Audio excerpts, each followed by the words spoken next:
Vous savez, il y a de cela à peu près un mois, M. Bourgi va faire une interview sur LCI.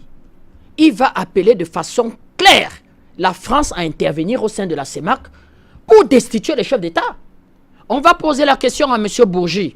On va lui dire, mais M. Bourgi, vous avez quand même profité beaucoup de ces chefs d'État que vous appelez aujourd'hui dictateurs. Il va dire, oh, vous savez, il n'y a que les imbéciles qui ne changent pas d'avis. Mais comment vous pouvez accepter que des gens fassent 10, 15, 20, 30 ans, 50 ans au pouvoir, affament les populations? Il faut que la France, qui a ce devoir moral d'apporter, qui a toujours soutenu la liberté et la démocratie, puisse intervenir pour pouvoir sauver les populations. J'ai failli m'étrangler en écoutant M. Bourgi. La pire des crapules.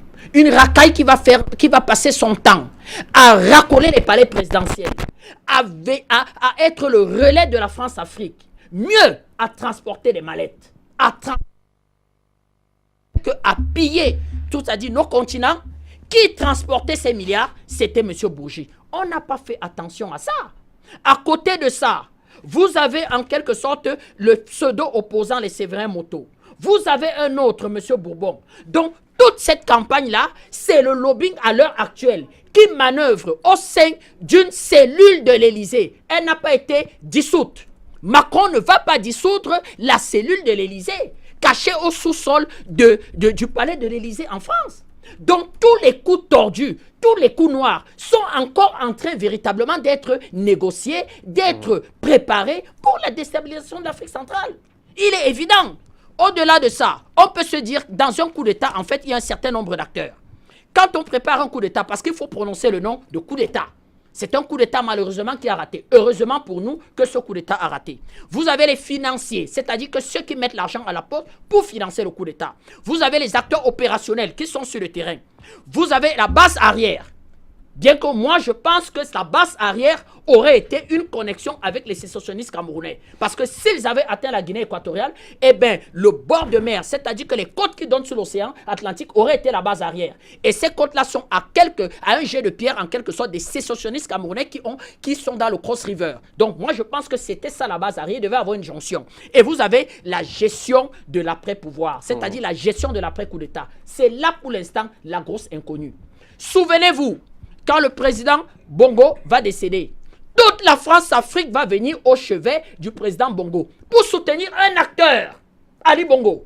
7 ans après, il était question de mettre la tête de Ali Bongo à prix. Pourquoi? Parce que Ali Bongo va se démarquer des politiques de son père. La France qui voulait consolider ses positions, mettre Ali Bongo, imposer Ali Bongo, va même imposer Ali Bongo au pouvoir. Qui? Monsieur Nicolas Sarkozy.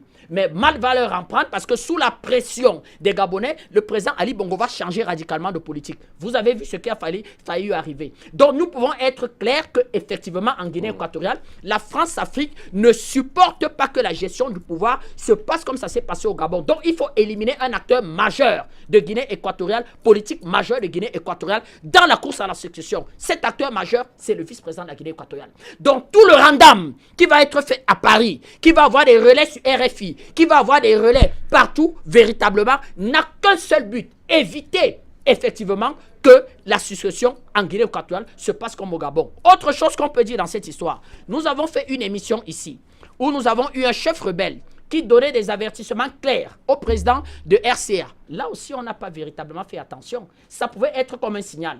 Comment est-ce qu'un chef rebelle peut effectivement donner des avertissements au président en place? C'était tout simplement un signal de la France-Afrique. Parce qu'aujourd'hui, sur le plan militaire aujourd'hui, même sur le terrain, nos chefs d'État, notamment le Cameroun et le Tchad, se sont défaits des accords de défense et ont pu bâtir des unités d'élite avec des centres de formation et une hiérarchie différente de la France. Ça fait que sur le terrain de guerre, je ne suis pas convaincu que les petits légionnaires français qui plus à Libreville font de métis que s'entraîner et au Tchad peuvent affronter nos éléments sur le terrain.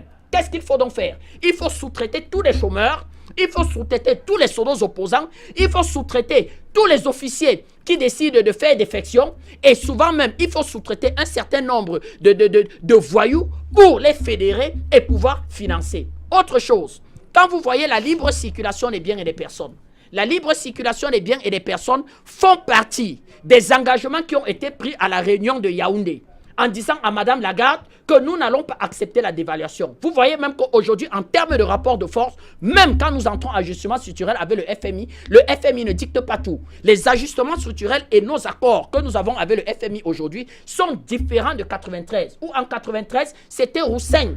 C'était le ministre de la coopération française, le ministre du budget français et le ministre des finances français qui écrivaient les conditionnalités, le transmettaient au Fonds monétaire international qui venait nous le dicter. Aujourd'hui même, au sein des négociations avec le Fonds monétaire international, dans la zone CEMAC, les choses ont changé parce qu'il y a eu aujourd'hui aussi une convergence de politique dans la zone CEMAC. Surtout que 6 pays, 5 pays sur 6 dans la CEMAC sont producteurs de pétrole. Et à partir de là, quand vous voyez donc ça, vous vous rendez donc compte qu'il y a quelqu'un qui a intérêt à saper les actions mises en place pour la diversité de nos économies. Et il y a quelqu'un qui a intérêt à ça. En tout cas, il y a une puissance qui a intérêt à ça. Donc, cette puissance-là, moi, je vais la nommer clairement, c'est la France, qui a intérêt à ce que véritablement nos économies restent sous tutelle. C'est la France. Qui a intérêt au franc CFA. C'est la France. Qui a intérêt à ce que cette libre circulation-là ne permette pas aux États de la CEMAC de coopérer, aux États de la CEMAC d'échanger, aux États de la CEMAC même de prendre conscience en fait de leur position avec un cours de pétrole qui remonte. Il est déjà à 54 $. Les experts financiers disent que d'ici la fin de l'année, il peut être au-dessus de 60 $. Or, nous avons bâti au Cameroun une loi de finances avec un pétrole à 40-45 $. Donc, si nous avons au courant de l'année un pétrole à 60 $, nous pouvons avoir un excédent budgétaire en fin d'année. Donc, même le programme du FMI signé sur 3 ans, on peut le regarder et dire au FMI qu'il y a certaines conditions qui ne nous arrangent pas si on a un excédent budgétaire, c'est-à-dire que si on a un paquet d'argent qui revient en plus. Dernière des choses, quand vous regardez à l'intérieur de la CEMAC, les puissances impérialistes vont chercher à affaiblir nos États par des problèmes sécuritaires. Chaque État de la CEMAC a son cheval de Troie en matière d'insécurité. Et ce cheval de Troie est en connexion claire avec les puissances impérialistes. Le président Denis Sassou Nguesso a son fameux pasteur Toumi, dont nous avons déjà démontré ici un nombre de connexions avec des marchands d'armes et des puissances de l'argent.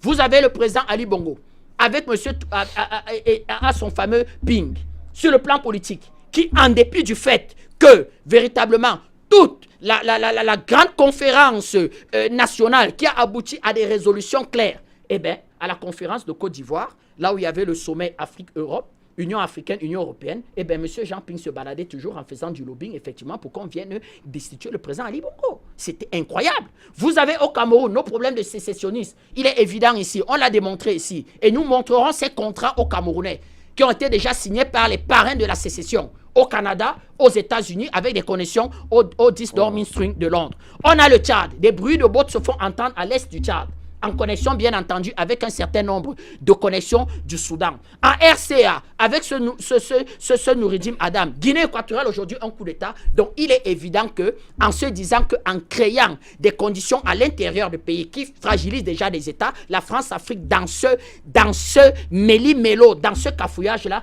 peut véritablement arpenter nos frontières en entretenant des rébellions pour déstabiliser les États. Surtout que je chute à une seule phrase, que la Guinée équatoriale vient de se découvrir un certain nombre de richesses. Donc, il est question véritablement de se prendre ces richesses-là pour être en position de force dans la répartition de ces histoires-là. J'expliquerai plus tard l'arrivée d'un nouveau acteur comme la Russie qui peuvent aussi expliquer ces histoires. D'accord. Merci beaucoup, Bertrand Tatinda.